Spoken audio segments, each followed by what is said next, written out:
동로마 제국의 종말. 슈테판 츠바이크 1936년. 부제가 있습니다. 1453년 5월 29일 비잔티움 함락되다.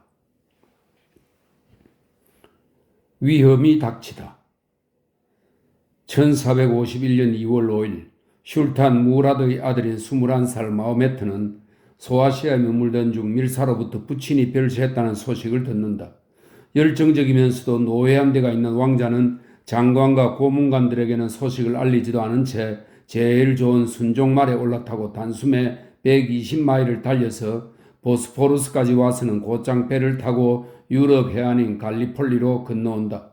그러고 나서야 신복들에게 부친의 죽음을 알리고는 아무도 왕자리를 넘보지 못하게끔 정예부대를 이끌고 아드리아노플로 간다. 거기서 그는 아무런 반대도 겪지 않고 오스만 제국의 지배자가 된다. 메호메트가 처음 행한 통치 행위는 무섭도록 잔인하고 결기에 차있다.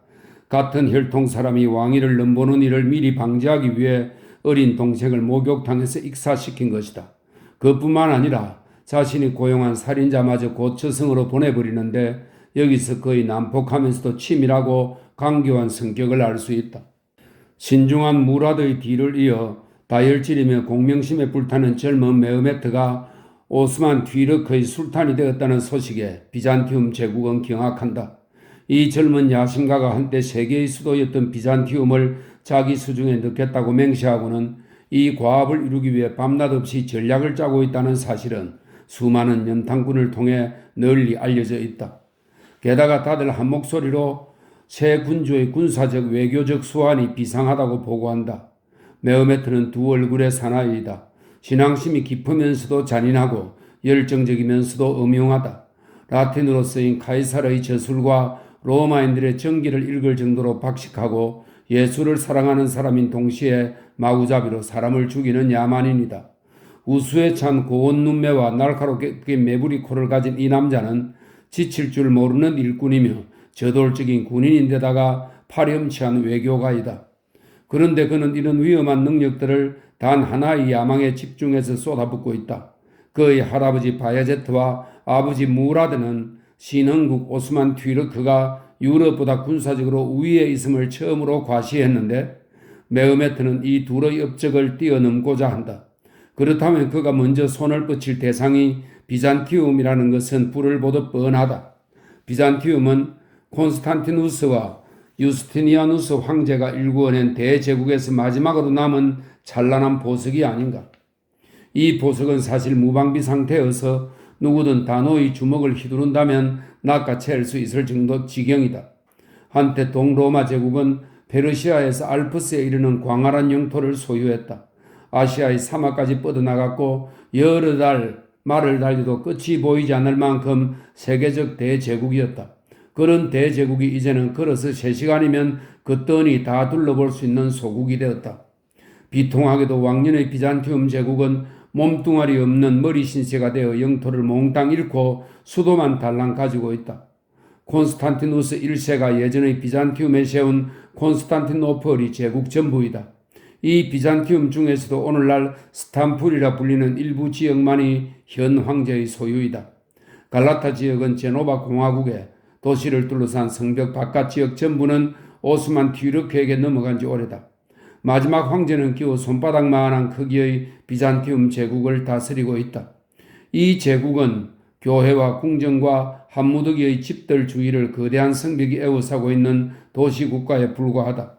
이 도시는 이미 십자군에게 속속들이 약탈당하고 패스트로 주민을 잃고 끊임없이 침략하는 유목민을 막아내느라 지친 데다가 민족과 종교 문제로 인한 분쟁에 갈갈이 찍힌 상태라서 자력으로 적을 방어할 만한 병력도 없거니와 그러려는 의지도 없다. 적은 이미 사방에서 수많은 팔을 뻗쳐 이 도시를 포위하고 있다. 비잔티움의 마지막 황제 콘스탄티노스 11세는 비록 자색 망토를 걸치고 왕관을 쓰고 있지만 이것들은 바람이 불면 날아갈 장난감에 불과하다. 그러나 유럽인들에게 비잔티움은 천년에 걸쳐 공통의 문화를 지켜온 도시이다. 그런 신성한 장소가 오스만 튀르크에게 포위되었기 때문에 유럽은 자신의 명예가 비잔티움에 달려 있다고 여긴다. 기독 교도들이 하나가 되어 마지막까지 동쪽에 홀로 남아 고전하는 기독교의 아성을 지켜낸다면 동로마 기독교의 마지막 성당이자 가장 아름다운 성당인 하기야 소피아는 앞으로도 유서 깊은 성당으로 남게 될 것이다. 콘스탄티노스 11세는 즉시 위험을 감지한다. 메오메트가 아무리 평화를 되뇌어도 황제는 안심하지 않고 이탈리아로 거듭 전령을 보내서 교황청과 베네치아와 제노바 정부에게 겔리슨과 병사들을 보내달라고 청한다. 하지만 교황청과 베네치아는 주저한다. 동유럽 교회와 서유럽 교회는 오래된 신학적 갈등 때문에 여전히 소원한 사이이다. 그리스 정교회는 로마 가톨릭을 혐오한다. 정교회 대주교는 교황이 최고의 성직자임을 인정하려 들지 않는다.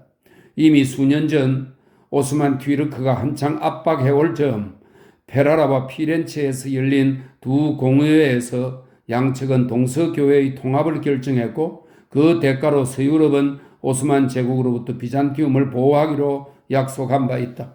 그러나 비잔티움이 다급한 위험에서 빠져나오자마자 그리스 정교회 측은 통합계약을 실행하기를 거부했다. 메오메트가 술탄이 된 후 비상사태를 맞은 정교회는 비로소 고집을 꺾는다. 비잔티움은 뜻을 굽히겠으니 조속히 도와달라고 로마 교황청에 요청한다. 그러자 무장한 병사들을 실은 겔리슨이 출항을 준비한다. 배 한 척에는 교황의 사절단이 타고 있다. 동서교회의 화해를 성대하게 치러서 비잔티움을 공격하는 자는 하나로 뭉친 기독교 세계에 도전하는 것임을 널리 알리기 위해서이다. 화해 미사 12월의 어느 날 웅장한 장면이 펼쳐진다. 당시의 대성당은 이슬람 사원이 되어버린 현재 건물만 보고는 도저히 상상도 할 수 없겠지만 이 대성당은 대리석과 모자이크와 반짝이는 보석들로 치장하고는 황홀한 자태를 뽐내고 있었다. 바로 이곳에서 화해의 축제가 열린다. 콘스탄티노스 11세는 제국의 모든 고위공직자들을 거느리고 등장한다. 황제의 권위로 두 교단의 영원한 합의를 증명하고 보장하기 위해서이다. 성당의 거대한 공간에는 사람들이 가득하고 수천 개의 촛불이 환히 타오르고 있다.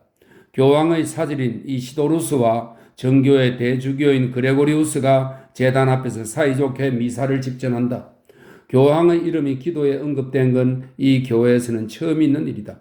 신도들이 찬송가를 제각기 라틴어와 그리스로 노래하자 그 소리가 합쳐지며 고색창렬한 대성당의 아치형 천장으로 솟아오른다. 찬송가가 울려 퍼지는 동안 화합한 두 교단의 성직자들은 엄숙히 성자 스피드리온의 성체를 들고 등장한다.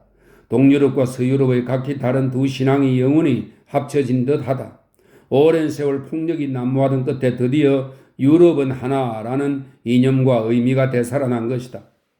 그러나 역사에서 이성과 화해의 순간은 짧고 허망한 법이다.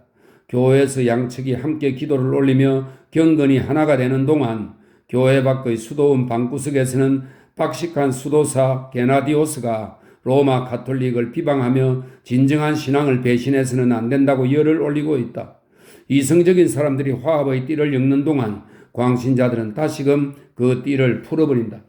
정교회 성직자가 정말로 굴종할 생각이 없는 것과 마찬가지로 지중해 저편에서 온 친구도 약속한 도움을 줄 생각을 하지 않고 있다.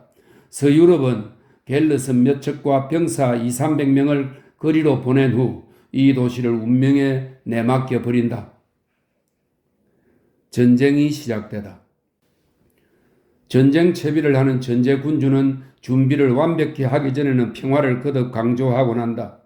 메오메트 역시 저규시경 콘스탄티누스 11세의 사절을 극진하게 대접하며 친절한 말로 안심시킨다. 공적인 자리에서는 알라와 알라의 예언자와 천사와 쿠란을 걸고 황제와 맺은 조약을 충실히 지킬 것을 엄숙하게 맹세한다. 하지만 그는 엄용하게도 헝가리 및 세르비아와 3년간 상호 중립 조약을 맺는다. 3년 안에 방해받지 않고 비잔티움을 수중에 넣을 심산이다. 메오메트는 거듭 평화를 약속하고 맹세하다가 돌연 협정을 위반하며 전쟁을 도발한다. 이제껏 오스만 튀르크는 보스포루스 해협의 아시아 쪽 연안만을 점유하고 있었다. 비잔티움 선박은 아무 문제 없이 해협을 통과한 후 흑해를 거쳐 곡창지대로 갈 수 있었다. 그런데 메흐메트가 통로를 막아버린 것이다. 그는 아무런 해명도 없이 유럽 쪽 연안 유멜리사르에 요새를 지으라고 명령한다. 고대 페르시아 전쟁 당시 용맹한 크세르크세스는 해협의 폭이 가장 좁은 지점에서 바다를 건넜는데 바로 그곳에 요새를 지으려는 것이다. 밤사이에 수많은 인부들이 유럽 해안으로 건너온다. 협정에 따르면 이곳에 요새를 지을 수 없지만 무력을 휘두르는 자에게 협정은 아무런 의미도 없지 않은가. 인부들은 주변의 밭을 약탈해 식량을 확보한다. 그러고는 건축 자재로 쓰기 위해 건물들은 물론이고 그 유명한 성 미카엘 교회까지 부순다. 술탄이 몸소 밤낮을 가리지 않고 요새 건설을 지휘한다. 튀르크인들이 법과 조약을 어겨가며 흑해 통행로를 봉쇄하건만 비잔티움 측은 무기력하게 지켜볼 수밖에 없다. 여전히 통행이 자유로운 줄 알고 해협을 건너가려던 배들은 평화가 보장된 시점임에도 포격을 당한다. 이런 식으로 처음 힘겨루기에서 이긴 군주는 더는 가면을 쓸 이유가 없다. 1452년 8월 메흐메트는 대신과 장군들을 모두 소집해서 비잔티움을 정복하겠다는 의사를 밝힌다. 이렇게 통과한 후 곧장 사정없이 행동에 들어간다. 전령들은 튀르크 제국 곳곳으로 가서 무기를 들 수 있는 자를 징집한다. 1453년 4월 5일에는 갑자기 본물이 터진 듯 끝도 보이지 않는 오스만 제국 군대가 비잔티움 평원을 채우더니 도시 성벽까지 바짝 몰려든다. 화려하게 치장한 술탄이 군대를 이끈다. 그는 리카스 문 맞은편에 천막을 친다. 총본부 앞에 군기를 꽂기 직전에 기도용 양탄자를 땅에 깔게 하고는 맨발로 그 위에 서서 메카를 향해 이마가 땅에 닿도록 3번을 절한다. 그의 뒤에서는 수만 명의 병사가 같은 방향으로 절을 한다. 그들 모두는 한 목소리로 알라께 승리를 거둘 수 있게 힘을 주십사고 기도한다. 장엄하기 그지없는 광경이다. 이제 술탄이 몸을 일으킨다. 겸손한 모습은 간대 없고 저돌적인 모습으로 돌아와 있다. 신의 종은 간대 없고 군주이자 군인이 서 있다. 공식 전령들이 북을 치고 나팔을 불며 병령을 누비면서 도시를 포위하라 라고 외친다. 천년 묵은 성벽과 최신형 대포. 비잔티움이 내세울 것이라고는 오직 성벽밖에 없다. 세계적 제국으로 영광과 행복을 누리던 시절의 유산 중 남은 것이라고는 성벽뿐이다. 삼각형 모양의 이 도시는 갑옷을 3겹 두르고 있다. 마르마라 해와 금강만에 접한 양측면은 낮지만 육중한 돌로 된 성벽으로 둘러싸여 있다. 그에 비하면 육지 쪽으로는 거대한 규모의 흉벽이 펼쳐진다. 테오도시우스 성벽이다. 콘스탄티누스 1세는 앞으로 닥칠 위험을 미리 짐작하면서 비잔티움에 초석을 놓았고 유스티아누스 황제는 이 벽을 계속 보강하여 성벽으로 만들었다. 하지만 제대로 된 보루가 된 건 테오도시우스 황제 때였다. 7km 길이의 거대한 성벽이 이때 완공되었다. 지금은 담쟁이 등불로 덮인 네모꼴의 돌덩이만이 남아서 옛날의 위용을 짐작하게 한다. 이 웅장한 성벽은 당시에는 난공 불락의 상징이었다. 2중 3중으로 나란히 늘어선 성벽은 사격용 구멍과 첨탑을 갖추고 있으며 물 구덩이로 에워싸여 있다. 성벽 안의 거대한 네모꼴 탑들은 초소로 쓰인다. 천년에 걸쳐 여러 황제가 보수공사를 하거나 새로 지으면서 지금의 모습이 된 것이다. 이 방어벽은 일찍이 오랑캐가 때를 지어 습격하고 튀르크의 전사들이 침입했을 때 제구시를 톡톡히 했고 지금도 여전히 이제껏 발명된 전쟁 무기 일체를 장난감 취급하고 있다. 성벽을 부수는 온갖 무기와 신형 대포가 쏘아올린 포탄들은 탄탄한 돌벽에 충돌하는 순간 맥없이 튕겨 나올 뿐이다. 테오도시우스 성벽에 둘러싸인 콘스탄티노플만큼 빼어난 방어력을 가진 도시는 유럽에 둘도 없을 것이다. 메흐메트는 누구보다 더 이 성벽의 장점을 꿰뚫고 있다. 그는 여러 해 전부터 밤낮 없이 오로지 한 가지 생각에 골몰한다. 어떻게 하면 무너지지 않는 성벽을 무너뜨리고 난공불락의 도시를 정복할 수 있을까? 그의 책상에는 비잔티움 성벽을 그린 도면들, 성벽의 척도와 균열 지점을 기록한 서류들이 가득 쌓여 있다. 그는 성벽 안팎에 자리한 구렁과 분지와 수로 하나하나까지 알고 있다. 기술자들과 함께 모든 세부사항을 꼼꼼히 점검하기도 했다. 그러나 실망스럽게도 기존의 대포로는 테오도시우스 성벽을 파괴할 수 없다는 결론이 나왔다. 그렇다면 더 센 대포를 만드는 수밖에 없다. 기존 기술로 제작한 것보다 사정거리가 길고 파괴력이 더 강한 대포를 만들어야 한다. 그리고 대포알도 기존의 것들보다 더 단단하고 더 무거워서 무엇이든 박살을 낼 수 있어야 한다. 이 난공불락의 성벽에 맞서려면 새 대포를 발명하는 것 말고는 다른 길이 없다. 메어메트는 새로운 공격 무기를 얻을 수만 있다면 무슨 대가든 치르겠다고 공언했다. 무슨 대가든 치르겠다. 이런 말을 들으면 창조적이고 진취적인 힘이 깨어나기 마련이다. 술탄이 전쟁을 선포한 직후 세계에서 가장 창의적이고 노련한 대포 제조자가 등장한다. 우르반 혹은 오르바스라는 이름의 헝가리 사람이다. 그는 기독교도이며 얼마 전까지만 해도 콘스탄티노스 11세 밑에서 일하려고 했으나 메어메트 밑에서 일한다면 더 많은 보수를 받으며 더 혁신적 과제를 수행할 수 있다는 생각에 노선을 변경한다. 우르반은 자신에게 무제한의 수단을 제공해 준다면 이제까지 누구도 본 적이 없는 크기의 대포를 만들어내겠다고 장담한다. 오직 한 가지 생각에 사로잡힌 술탄은 돈이 얼마나 들든 개의치 않기에 즉시 우르반이 원하는 만큼의 노동자를 할당해주고 1000대의 수레에 청동을 실어 아드리아노플로 보낸다. 대포 제작자 우르반은 3개월 내내 가정고생을 하며 비법을 이용해 점토로 된 주형을 단단히 굳힌다. 그러고는 가슴 졸이며 펄펄 끓는 청동을 주형에 들이붓는다. 성공이다. 기존의 대포 크기를 능가하는 초대형 대포가 점토를 깨고 나온 후 냉각 과정을 거친다. 시험 발사에 앞서 메오메트는 아드리아노플 전역에 전령을 보내서 임산부들에게 놀라지 말라고 당부한다. 드디어 시험 발사를 하자 무시무시한 천둥 소리와 함께 번개가 친 듯 폭우가 번쩍이면서 육중한 포탄을 뿜어낸다. 성벽은 단 한 발의 포탄에 산산조각이 난다. 메오메트는 당장 이 초대형 대포를 여럿 만들라고 명령한다. 돌 뿜는 기계 설명입니다. 이 대포를 보고 기절초풍한 그리스 작가들이 붙인 이름이다. 돌 뿜는 기계는 순조롭게 제작되었지만 더 큰 문제가 기다리고 있다. 용을 닮은 거대한 청동 괴물을 트라키아 지방을 지나서 비잔티움 성벽까지 끌고 가려면 어떻게 해야 할까? 유례없는 고된 여정이 시작된다. 백성들과 군대가 모두 나서서 2달 내내 긴 목을 한 뻣뻣한 괴물을 나른다. 기마부대는 이 귀한 물건이 습격당하지 않게끔 계속 정찰을 하며 앞장선다. 그들 뒤에는 밤낮으로 수천의 인부들이 육중한 화물을 나를 수 있게끔 울퉁불퉁한 땅을 평평하게 만드는 작업을 한다. 화물이 지나간 길은 몇 달 동안은 사용할 수 없을 정도로 엉망이 된다. 50대의 수레로 구성된 이동식 요새를 50쌍의 황소가 끈다. 수레의 여러 차축 위에는 거대한 금속 대포가 놓여 있다. 대포의 무게를 각 수레가 정확히 나누어 감당한다. 그 옛날 오벨리스크를 이집트에서 로마로 운반할 때 쓴 방식 그대로이다.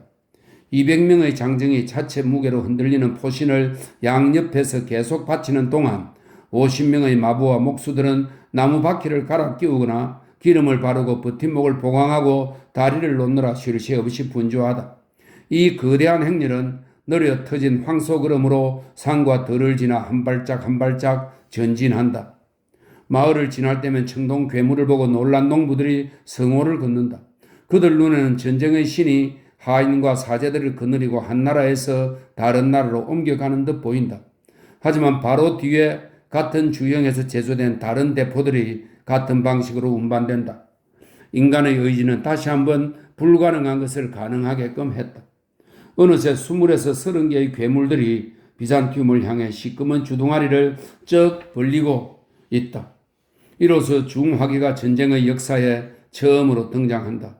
이제 1000년에 걸쳐 동로마 황제들이 쌓은 성벽과 새 술탄의 새 대포가 맞붙게 된다. 다시 한번 희망이.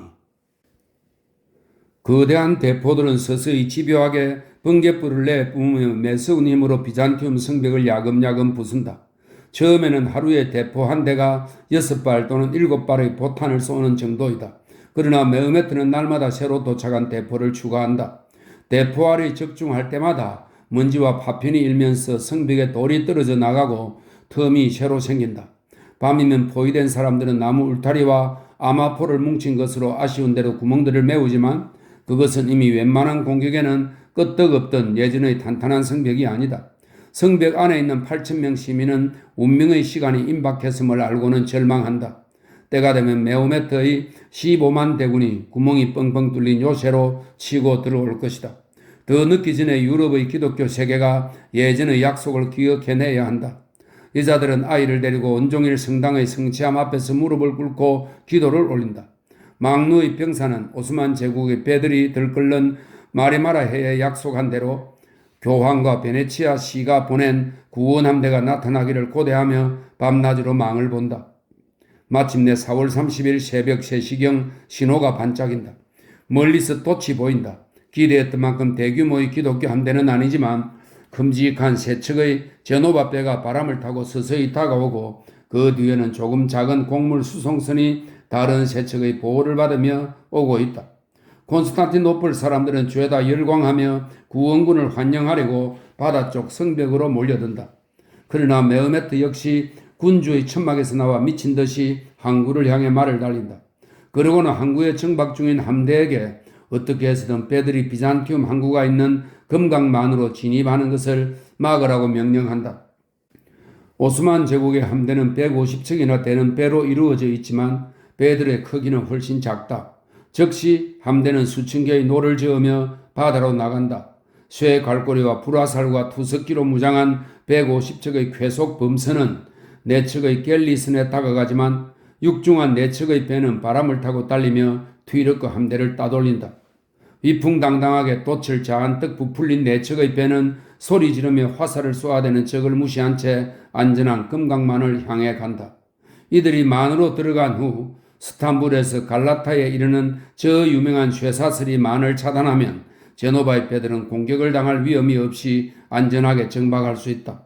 4척의 갤리스는 이미 목표 지점을 눈앞에 두고 있다. 성벽에 몰린 수천 명의 시민이 배에 탄 사람들의 얼굴을 알아볼 정도이다.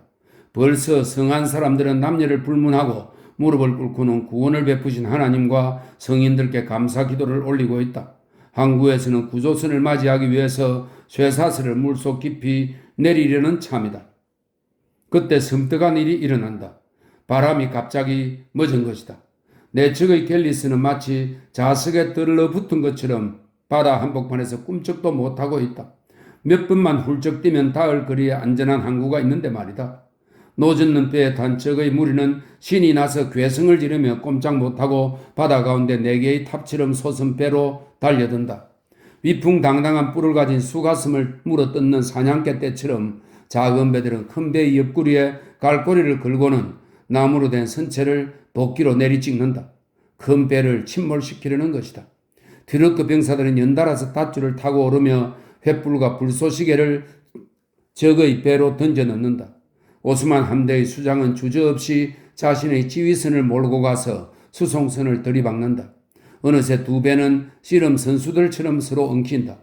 제노바 선원들은 투구 달린 갑옷을 입은 데다가 가판이 높은 덕에 초반에는 기어오르는 적들을 물리칠 수 있다. 그들은 갈고리와 돌과 그리스 불을 써서 상대를 쫓아낸다. 그러나 싸움은 오래가지 않을 것이다. 적의 숫자가 너무 많기 때문이다. 제노바 배들은 패한 것이나 매한가지이다. 성벽 위에 있는 수천의 사람들 앞에 끔찍한 장면이 펼쳐진다. 일찍이 전차 경주장에서 유일히 낭자한 전투를 보며 환호하던 민중은 이제는 너무도 가까운 거리에서 벌어지는 해상전에서 자기 편이 지는 것을 두 눈 뻔히 뜨고 볼 수밖에 없는 비통한 처지이다. 길어봤자 2시간이면 4척의 배들은 격투장인 바다에서 적의 무리에게 몰살당할 것이다. 구원 부대가 왔는데도 모두 헛살하니 콘스탄티노플 성벽 위에 선 그리스 사람들은 뻗치면 닿을 듯한 거리에 있는 형제들을 위해 아무것도 할 수 없다는 무력감에 분노하며 주먹을 불끈 쥐고 소리만 지른다. 어떤 이들은 마구 팔을 휘두르며 배 위에 투사들을 응원하고 어떤 이들은 손을 하늘로 치켜들고 수백 년 동안 비잔티움을 지켜주신 그리스도와 대천사 미카엘과 정교회가 받드는 온갖 성인들께 기적을 행하여 주십사 기도한다. 맞은편 갈라타 해안의 오스만 사람들도 못지않은 열정으로 승리하게 해달라고 소리 높여 기도하고 있다. 바다를 무대 삼아 금투사들이 시합을 벌이는 모양새이다. 이때 술탄이 몸소 말을 몰고 등장한다. 대신들에 둘러싸인 채 우도시 젓는 것도 개의치 않고 바다로 뛰어들어 말을 달리며 양손을 나팔 삼아 군사들에게 어떻게 해서든 기독교도의 배를 납포하라고 고래조래 소리를 지른다. 함대 중 한 척이라도 뒤로 물러설 것 같으면 욕을 퍼붓고 휘어진 칼을 휘두르며 대장을 위협한다. 이기지 못하면 살아서 돌아오지도 말라. 네 척의 배들은 아직 버티고 있다. 그러나 싸움은 막바지로 치닫는다. 오스만의 배를 막아낼 포안이 동이나리하고 선원들은 50배나 많은 적을 상대로 여러 시간을 싸우느라 지쳐버렸다. 날은 저물어 태양은 수평선에 걸려있다. 설사 배들이 오스만 함대에 납포되지 않고 버틴다 해도 1시간 후에는 조류에 의해 오스만 제국이 점령한 갈라타 해안으로 떠밀려 갈 것이다. 끝이다. 끝장이다. 비잔티움 사람들이 절망에 빠져 울부짖고 탄식하고 있을 때 기적 같은 일이 생긴다. 미풍이 살랑거리더니 갑자기 바람이 불면서 쭉 쳐져 있던 4개의 돛이 금세 팽팽히 부풀어 오른다. 애타게 기다리던 바람이 다시 일기 시작한 것이다. 갤리슨들은 의기양양하게 돛을 축겨 세우고는 달라붙던 패거리를 한다름에 떨쳐내고 질주한다. 이제 자유다. 살아났다. 성벽 위 수천 인파가 떠들썩하게 환호하는 가운데 네 척의 배는 차례차례 안전한 항구로 들어온다. 그러자 아래로 내려졌던 방어용 쇠사슬이 삐그덕거리며 다시 올라온다. 그 뒤에는 오스만의 소형배 한대가 닥쳤던 개처럼 바다에 뿔뿔이 떠있다. 절망에 빠진 어물한 도시에서 모처럼 희망의 환호성이 터져나오고 하늘에는 붉은 노을이 찬란하다. 배가 산으로 간 까닭은 포위된 사람들은 밤새 기쁨에 들떠있다. 밤이 되면 우리의 감각은 상상의 날개를 타고 솟아오르며 부질없는 희망은 감미로운 꿈으로 활짝 피어난다. 이날 밤 사람들은 이제는 위험은 지나갔고 구조되었다고 믿는다. 식량과 병사를 실은 4척의 배가 무사히 도착했으니 이제 매주 새로운 배들이 오리라는 꿈에 젖어 있다. 유럽은 비잔티움을 잊지 않았다고 사람들은 생각한다. 적은 용기를 잃고 패배할 테니 곧 포위가 풀릴 거라고 성급히 기대한다. 그러나 메오메트 역시 꿈이 많은 사람이다. 물론 그는 여타 몽상가와는 달리 의지력으로 꿈을 실현할 줄 아는 희귀종이다. 갤리슨이 금강만의 항구에 있으니 이제 안전하다고 상대가 마음을 놓고 있는 동안 그는 전쟁사에서 한니발과 나폴레옹의 대담한 행적에 뒤지지 않을 만큼 무모하기 짝이 없는 계획을 세운다. 메오메트에게 비잔티움은 눈앞에 있는 황금 과일이지만 그것을 따기는 어렵다. 주된 방해 요인은 맹장 모양을 한 금강만이다. 육지 깊숙이 파고 들어간 금강만은 콘스탄티노플의 한쪽 측면을 보호하고 있다. 금강만으로 진입하는 것은 현실적으로 불가능하다. 만의 입구에 제노바 공화국 소속의 도시 갈라타가 있는데 메오메트는 갈라타와 중립협정을 맺은 바 있다. 그런데 갈라타에서 콘스탄티노플에 이르는 금강만의 입구를 차단용 쇠사슬이 가로막고 있다. 그러니 오스만 함대가 정면을 공격하며 금강만으로 진입할 수는 없는 노릇이다. 금강만 안쪽 바다는 제노바 영토가 아니니 거기서는 기독교 함대를 납포할 수 있을 것이다. 하지만 금강만 안쪽에 투입할 함대가 없으니 어떻게 해야 하나? 물론 함대를 새로이 구축할 수도 있다. 그러나 그러려면 여러 달이 걸릴 것이다. 조바심이 난 술탄은 그렇게 오래 기다릴 생각이 없다. 이 순간 메오메트는 천재다운 아이디어를 낸다. 트인 바다에서 허송세월하는 함대를 고절 가로질러서 금강만의 내항으로 운송하면 된다. 산 너머로 수백 척의 배를 운반한다는 것은 기상천외하고 대담한 발상이다.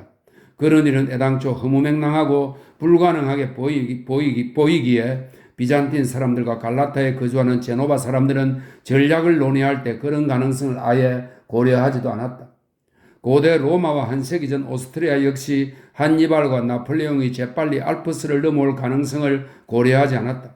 세상 사람 모두 배는 물 위에 있어야 움직일 수 있으며 배가 산으로 가서는 안 된다는 사실을 경험으로 알고 있다. 그러나 초인적인 의지의 소유자는 불가능한 것을 가능한 것으로 바꾸어 놓는다는 특성이 있다. 병법의 천재는 전쟁의 통상적 규칙을 무시한다. 효용성이 검증된 방법을 택하는 대신 그때그때의 상황에 맞게 독창적인 방법을 즉석에서 고안해내는 능력에서 병법의 천재를 알아볼 수 있다. 이제 역사의 기록에서 비슷한 예를 찾아보기 힘들 정도로 엄청난 사건이 시작된다. 메어메트는 비밀리에 통나무를 잔뜩 가져오게 하고는 인부들을 시켜 썰매를 만든다. 그러고는 썰매 위에 바다에서 끌어온 배를 붙들어맨다. 마치 배가 이동식 드라이 도옥에 들어간 형국이다. 또 수천 명의 토목군이 나서서 페라 언덕의 좁고 가파른 산길을 가능한 한 평평하게 만든다. 술탄은 갑자기 많은 일꾼이 동원된 것을 숨기려고 날마다 밤낮으로 중립도시 갈라타를 향해 대포를 발사한다. 사정거리가 짧은 대포라서 아무 소용없는 짓이지만 적의 주위를 분산시키는 데는 효과 만점이다. 함대가 이쪽 바다에서 올라와 산과 골짜기를 지나 다른 쪽 바다로 가는 것을 적이 몰라야 한다. 적이 육지 쪽에서 공격당할 것을 대비하느라 분주한 동안 기름을 듬뿍 묻힌 여러 개의 굴림돌이 움직이기 시작한다. 배는 물솥대가 끄는 거대한 썰매에 실려 차례로 산을 넘는다. 뒤에서는 선원들이 썰매를 밀고 있다. 밤이 어둠의 장막을 드리우자 이 기적 같은 여정이 시작된다. 위대한 일은 늘 조용히, 영리한 일은 늘 계획대로 진행되는 법이다. 함대 전체가 산을 넘는 최고의 기적은 이렇듯 조용히 계획대로 진행된다. 모든 위대한 군사 행동의 핵심은 상대를 깜짝 놀라게 하는 데 있다. 이 점에서 메오메트의 천재성이 진가를 발휘한다. 그의 계획을 아는 사람은 아무도 없다. 내 수염 중 트럭 하나라도 내 생각을 안다면 그것을 뽑아버릴 것이다. 언젠가 이 천재적 전략가가 한 말이다. 대포들이 성벽을 향해 요란스럽게 발사되는 동안 그의 명령은 질서정연하게 수행된다. 4월 22일 하룻밤 만에 이쪽 바다에 머물던 이런 척의 배가 산과 골짜기를 넘고 포도원과 밭과 숲을 지나서 다른 쪽 바다로 건너온 것이다.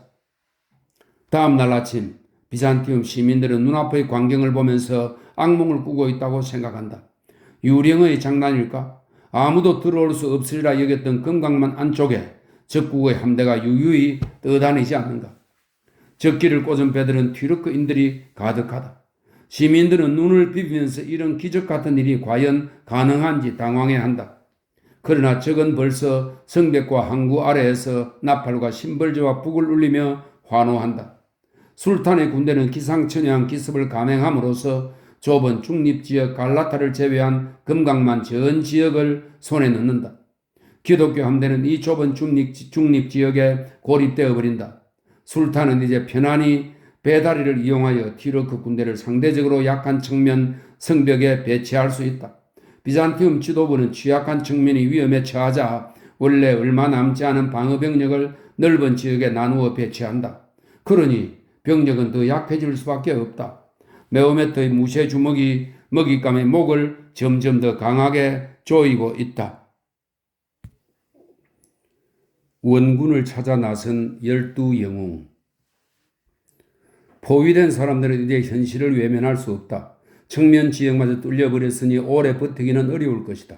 8천 병사가 15만 병사에 맞서고 있는데 성벽은 포격으로 무너져가고 있으니 구원병이 당장 오지 않는다면 끝장이다. 베네치아 원로원이 배를 보내겠다고 엄숙히 약속하지 않았던가? 유럽에서 가장 아름다운 교회 하기야 소피아가 이교도의 사원이 될지도 모르는 판국의 교황은 보고만 있을 셈인가? 유럽은 어떻게 된 건가? 개개 국가가 소소한 일로 다투며 시기하느라 바빠서 서양의 문화가 위기에 처해 있다는 사실을 아직도 파악하지 못하는가? 아마도 지원 함대는 오래전에 채비를 마쳤는데 상황을 몰라서 출발을 망설이고 있을 것이라고 포위된 사람들은 서로 위로한다. 그러면 지원 함대에 이렇게 망설이다가는 치명적인 결과가 초래될지도 모른다고 알려주면 될 것이다. 하지만 어떻게 베네치아 함대에 이를 알릴 수 있을까?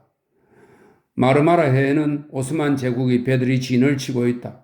이런 상황에서 함대 전체가 나선다면 침몰당할 확률이 높은 데다가 군인 한 명 잃는 게 아쉬운 상황에서 수백 명의 수비병력을 잃게 될 것이다. 그래서 선원 몇 명을 태운 작은 배 한 척을 보내기로 결정이 난다. 12명이 이 영웅적 과제를 맡는다. 역사가 공정하다면 이들의 이름은 아르고 탐험선에 탔던 고대 영웅들의 이름만큼이나 널리 알려져야 마땅하건만 실제로는 단 한 사람의 이름도 알려지지 않았다. 작은 범선에는 적의 기가 꽂힌다. 12남자는 눈에 띄지 않도록 뒤럭거인처럼 터번이나 두건을 두른다. 5월 3일 자정, 항구의 쇠사슬이 소리 없이 내려지자 용감한 이들을 태운 배는 조용히 어둠을 틈타 나아간다. 보라, 이건 기적이다.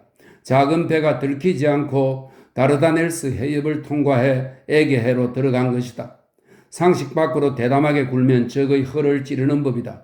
메오메트는 온갖 가능성을 염두에 두었지만 12명의 영웅이 배 한 척에 타고 자신의 함대가 깔린 바다를 통과하리라고는 상상조차 하지 않았다. 그러나 영웅들은 서릿은 실망을 맛보아야 한다. 에게해를 아무리 뒤져봐도 베네치아 배는 없다. 출발 채비를 마친 함대도 없다. 베네치아와 교황을 포함한 모두는 비잔티움을 잊었다. 다들 소소한 이익을 쫓는데 급급한 나머지 명예와 서약을 등한시한다. 역사에서는 이런 비극적 순간이 늘 되풀이된다. 모든 힘을 한데 모아 유럽 문화를 지켜야 할 이 절박한 순간에도 군주와 국가들은 하찮은 경쟁심을 억누르지 못한다.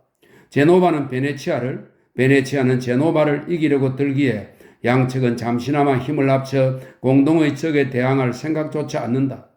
바다는 텅 비어 있다. 이 용감한 사람들은 절망에 가득 차서 한 조각 배에 몸을 싣고 이섬 저섬을 찾아다닌다. 그러나 적은 이미 모든 항구를 장악하고 있어서 우군의 배는 전투지역으로 들어올 엄두를 내지 못한다. 이제 어떻게 해야 하나? 12명 중 몇 명이 용기를 잃은 건 지극히 당연하다. 콘스탄티노플로 돌아갈 이유가 없지 않은가? 그리 가려면 위험한 항해를 또 해야 하는데 우리는 희망을 가져다 줄 수도 없지 않은가? 아마 도시는 벌써 함락되었을 것이다. 그래도 돌아간다면 우리는 포로가 되거나 죽을 게 뻔하다. 그러나 그들은 다수결로 돌아가기로 한다. 이름을 남기지 않은 이들이야말로 진정한 영웅이 아닌가? 우리는 사명을 안고 왔으니 그것을 완수해야 한다. 소식을 알아내려고 파견되었으니 그 소식이 쓰라린 것일지라도 전달해야 마땅하다.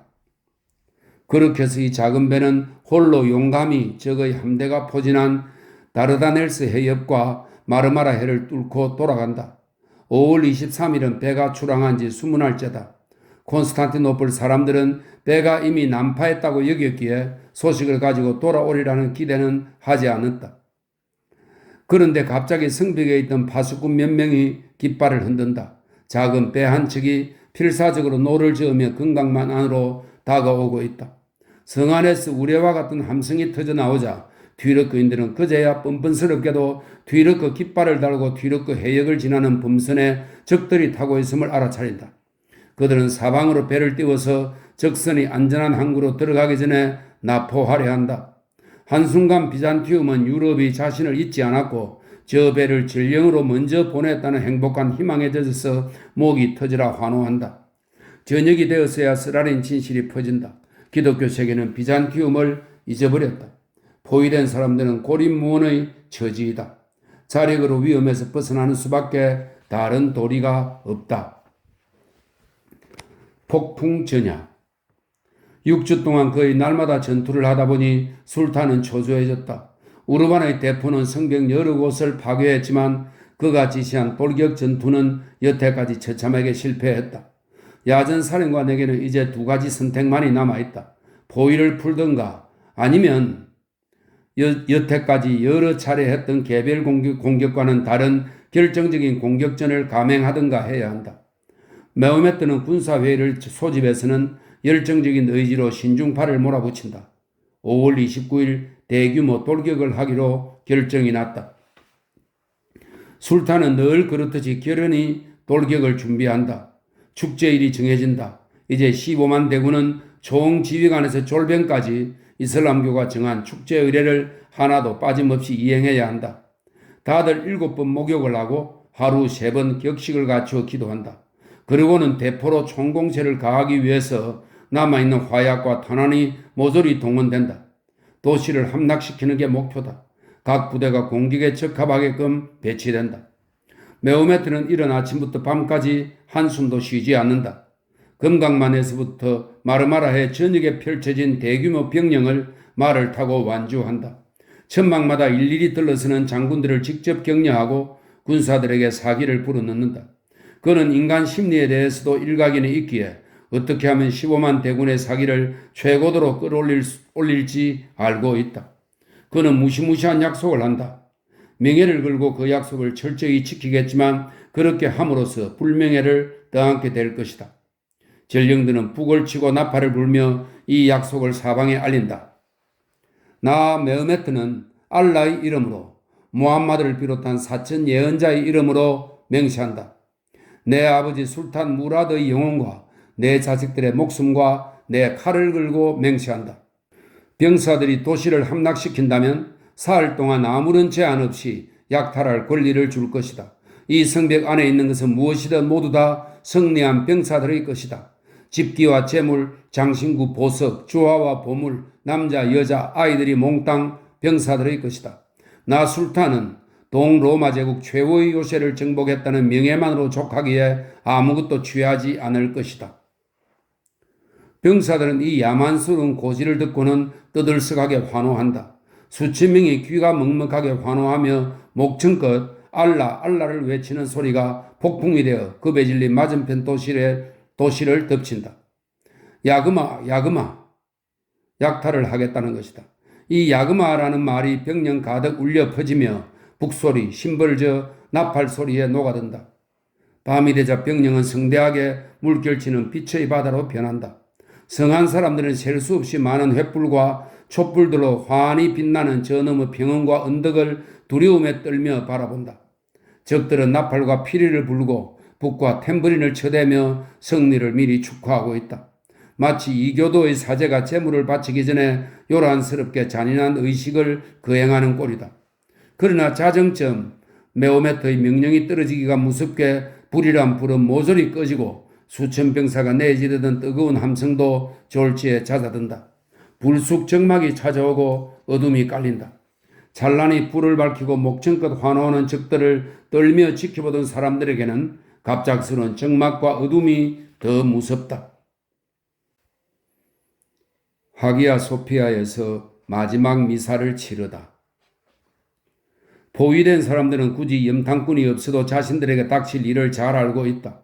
적이 공격을 명령했기에 자신들이 해야 할 일이 엄청나며 이에 따르는 위험 또한 엄청날 것이다. 다들 이 사실을 예견한 탓에 도시 전체가 폭풍전야의 분위기이다. 평상시에는 파벌 싸움과 종교 논쟁으로 분열되어 있던 시민들은 최후의 순간이 오자 하나가 된다. 언제든 인간은 극도의 난관에 부딪히고 나서야 비로소 하나로 뭉쳐 비할 바 없이 멋진 장면을 보여주곤 한다. 콘스탄티노스 11세는 무엇을 방어해야 하는지를 시민 모두가 깨닫게끔 하기 위해서 감동적인 의식을 개최한다. 신앙과 위대한 과거와 공동의 문화를 지켜야 하지 않겠는가? 그의 명령을 쫓아서 정교도와 가톨릭 교도, 사제와 평신도, 어린아이와 노인을 비롯한 전 주민이 모여서 행진한다. 아무도 집에 남아있지 말라는 지시가 내려졌지만 집에 남으려는 사람은 하나도 없다. 제일 부유한 사람에서부터 제일 가난한 사람에게 이르기까지 모두가 경건히 주여 불쌍히 여기소서라는 찬송가를 부르며 장엄한 행렬에 동참한다. 이 행렬은 먼저 도시 내부를 통과한 후 바깥 성벽을 따라 행진한다. 사람들은 교회에서 가져온 성상과 성유물을 들고 걷다가 성벽에 틈이 생긴 곳마다 성자의 그림을 걸어놓는다. 그것이 속세의 무기보다 더 효과적으로 이교도의 공격을 막아낼 거라 희망하면서 말이다. 같은 시간에 콘스탄티노스 11세는 원로 의원과 귀족과 지휘관들을 주위로 불러 모아 마지막 인사를 건네며 용기를 북돋는다. 메호메트처럼 값진 노획물을 그들에게 약속할 수는 없지만 그들이 이 최고의 돌격을 막아낸다면 기독교와 서방세계 전체에서 명예를 누릴 테지만 살인마들에게 패한다면 끔찍한 위험에 처할 것임을 이야기한다. 메호메트와 콘스탄티노스 둘 다 이날이 앞으로의 수백 년 역사를 결정하리라는 사실을 알고 있다. 드디어 마지막 장면이 시작되고 사람들은 무화경에 빠져서 제국의 몰락을 탄식한다. 유럽 역사를 통틀어 가장 감동적인 잊지 못할 장면이다. 당시만 해도 세계에서 가장 찬란한 대성당이던 하기야 소피아는 동서 두 교회 결속의 날 이후로 정교도와 가톨릭 신도 양측에게 기피의 대상이었다. 이제 이곳으로 죽음을 코앞에 둔 사람들이 모여든다. 신하들은 황제를 애워싼다. 귀족들, 정교회와 가톨릭 사제들, 제노바와 베네치아의 병사와 선원들 모두 무장을 하고 있다. 그들 뒤에는 수천 명이 말없이 경건하게 무릎을 꿇고 있다. 불안과 근심으로 넋이 나가버린 가여운 민중이다. 촛불은 성당의 아치한 천장에 그득한 어둠과 힘겹게 싸우며 하나의 몸뚱이처럼 보이는 물체를 비추고 있다. 한마음으로 머리를 숙여 기도하는 군중이다. 비잔티움의 영혼이 여기서 신께 기도를 드리고 있다.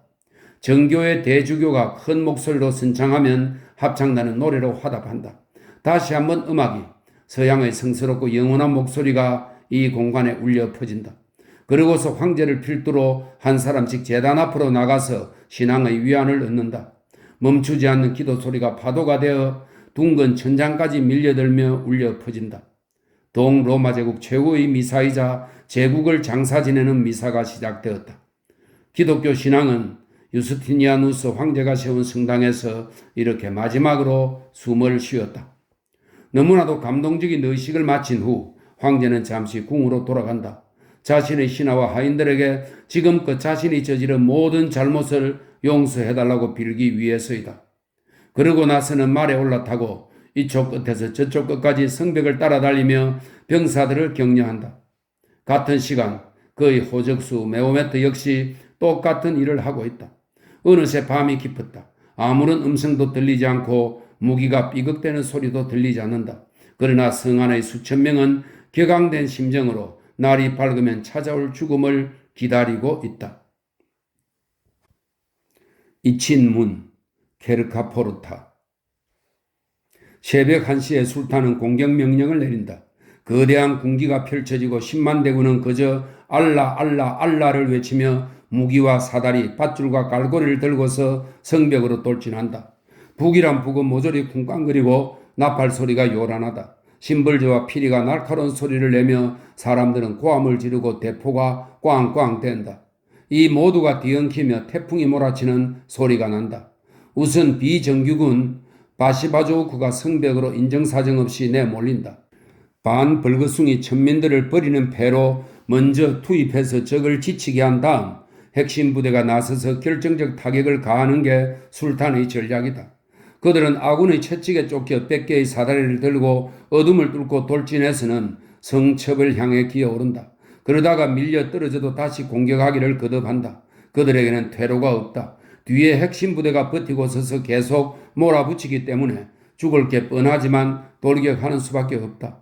그들은 어차피 작전상 희생되어야 하는 하찮은 인력에 불과하다. 아직은 방어군이 우세하다. 수많은 화살과 돌이 날아오지만 갑옷 덕분에 부상자가 없다. 그러나 진짜 위험은 쌓여가는 피로이다. 메오메트는 이 점을 정확히 계산했다. 묵직한 갑옷을 입은 비잔티움 군대는 끊임없이 이리저리 위급한 격전지로 뛰어다니며 계속해서 밀려드는 날렵한 적을 막아내야 한다. 이렇게 2시간이 흐르고 어느새 먼동이 튼다. 이제 두 번째 돌격 부대인 아나톨리아가 밀어닥치자 상황은 위태로워진다. 아나톨리아는 잘 훈련된 전사들로 이루어진 부대인데다가 비잔티움 군대와 마찬가지로 갑옷을 입고 있다. 수도 훨씬 많을 뿐더러 충분히 휴식을 취한 상태이다. 반면에 방어군은 이리저리 이동하며 침입자들을 막아내야 한다. 그런데도 공격대가 곳곳에서 뒤로 밀리자 술탄은 마지막까지 아껴두었던 카드를 꺼내 드는 수밖에 없다. 바로 오스만군의 주력 부대이자 엘리트 부대인 예니체리이다. 술탄은 몸소 12,000의 젊은 정예군을 이끈다. 유럽 최고의 병사들인 예니체리는 함성을 지르며 기진맥진한 적들에게 달려든다. 궁지에 몰린 비잔티움 사람들은 종이란 종은 모두 울려서 어설프게나마 싸울 수 있는 자들을 모조리 성벽으로 불러 모은다. 배에 머물던 선원들도 불려온다. 이제 진정한 결전이 펼쳐지기 때문이다. 그런데 방어군에게 불운이 닥친다. 제노바 용병부대의 지휘자인 용감한 주스티니아니가 돌팔매에 맞은 것이다. 그는 중상을 입고 배로 실려간다. 그러자 방어군은 한순간 동요한다. 하지만 황제가 몸소 달려들어 침입자를 물리친다. 비잔티움은 또다시 공격군의 사다리를 무너뜨리는 데 성공한다. 결연히 최고의 공격에 맞선 덕분에 비잔티움은 한순간 구원된 듯 보인다. 벼랑 끝에 몰린 자들이 격렬하게 거지없는 공격을 막아낸 것이다. 이때 비극적이고도 우연한 사고가 일어나면서 비잔티움의 운명을 단번에 결정짓는다. 때때로 역사에서는 인간이 헤아리지 못하는 고매한 뜻에 의해 불가사의한 순간들이 생겨나고 나는데 지금이 바로 그런 순간이다. 전혀 생각지도 않은 일이 벌어졌다. 몇 명의 튀르크군이 외벽의 파손된 틈을 통해 주요 공격 지점에서 멀지 않은 장소에 들어왔다. 이들은 내벽 쪽으로는 감히 접근하지 못한다. 호기심에 차서 별다른 생각 없이 내벽과 외벽 사이를 서성대던 이들은 안쪽 성벽에 난 여러 쪽문 중 하나인 케르카 포르타가 열려 있는 것을 발견한다. 누군가가 기막힌 실수를 한 것이다. 이 문은 평화시에는 큰 성문들이 잠겨 있는 동안 보행자들이 드나드는 쪽문에 불과한 만큼 군사적인 의미가 없기에 그날 밤 격앙되었던 사람들은 이런 문이 있다는 사실을 잊어버린 것이 분명하다. 예니체리 부대원들은 난공불락의 흉벽 한가운데 나 있는 문이 쉽사리 열리는 것을 보고 깜짝 놀란다. 처음에는 적이 함정을 파놓은 것으로 의심하기까지 한다. 도저히 있을 수 없는 일이기 때문이다. 요새의 모든 틈새와 대문마다 수천의 시체가 쌓이고 불이 훨훨 타오르고 두창이 빗발치는 판국이다. 그런데 눈앞에 일요일날 예배를 드리러 가라는 듯이 도시의 심장부로 통하는 문이 열려 있다니 어처구니 없는 상황이다. 어쨌든 그들은 지원부대를 부른다. 그러고는 아무런 저항도 받지 않고 부대 전체가 도심으로 밀고 들어가 외벽 쪽에서 아무것도 모르고 방어하기에 바쁜 적들의 뒤통수를 친다. 비잔티움 병사들은 등 뒤에 버티고 선 오스만 병사들을 보고는 도시가 점령당했다라고 외친다. 그 바람에 운명은 종말을 향해 치닫는다. 그릇된 정보가 널리 퍼지면 어떤 전투에서건 대포보다 더 무서운 위력을 발휘하는 법이다. 오스만 병사들은 환호하며 더 크게 외친다. 도시를 점령했다. 이 한마디에 저항하던 사람들은 무너져 버린다. 배신당했다고 생각한 용병들은 늦기 전에 목숨을 건지려고 자기 자리를 이탈해서는 항구에 있는 배로 간다. 콘스탄티노스 11세는 몇몇 충신들과 함께 침입자들에 맞서 싸우다가 쓰러지고 아비규환의 와중에서 여느 병사와 다름없이 전사한다.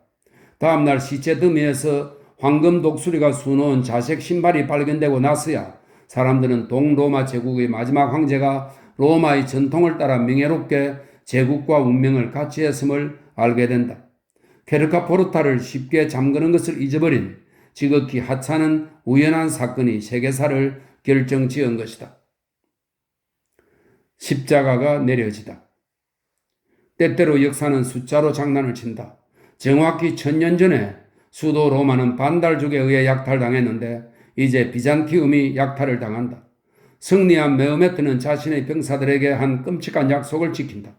일단 사람들을 한바탕 죽인 후 메오메트는 주택과 궁전, 교회와 수도원, 남자와 여자, 아이들을 고스란히 병사들에게 내어준다. 수천의 병사들이 골목을 헤집으며 다른 사람보다 먼저 값진 물건을 차지하기 위해 지옥에서 온 악마처럼 날뛴다.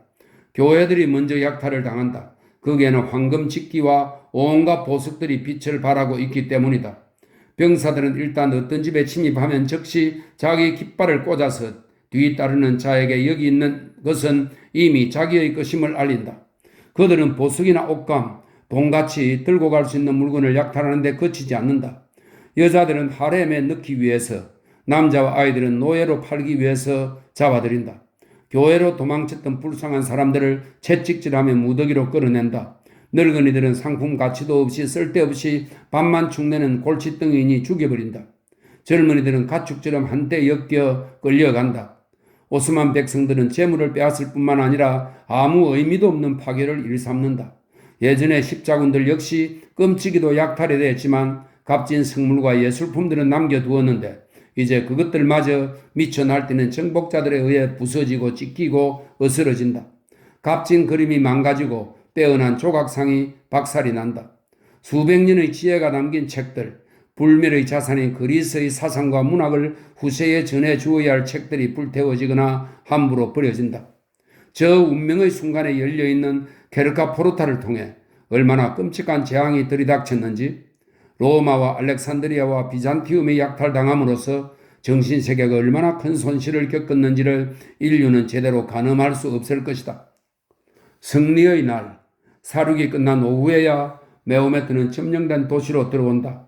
당당히 준말을 타고 진지한 모습으로 야만스러운 약탈의 현장을 지나가면서 눈 한 번 돌리지 않는다. 그는 약속한 대로 승리를 안겨준 병사들이 무시무시한 짓을 하는 것을 방해하지 않는다. 그가 처음으로 행차한 건 전리품을 챙기기 위해서가 아니다. 그는 모든 걸 이미 얻었다. 자부심에 차서 메오메트는 비잔티움의 화사한 얼굴격인 대성당으로 말을 달린다. 지난 50여일 동안 천막에서 하기야 소피아 성당 꼭대기를 동경에 찬 눈길로 바라보기만 했다. 이제 그는 승리자 자격으로 청동문을 지나 성당으로 들어갈 수 있다. 그러나 메오메트는 한 번 더 초조한 마음을 다잡는다.